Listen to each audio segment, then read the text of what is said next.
và màu chỉ lần tí tí hay nó thang quảng châu rồi lại màu hồ oyster nha mà nên tâm mà tao ủa bay mà ra cái này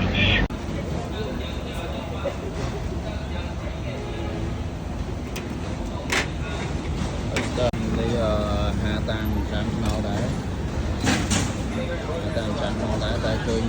tiền từ đó cho chơi nhầm đấy oyster còn ăn hai ấy tại mình chan bên đấy mình tự luộc được ấy ba đây nè ăn cái này nè bỏ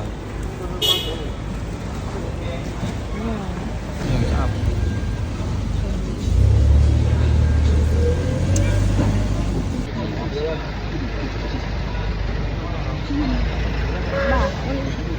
ngon lấy tí được rồi mùi tiết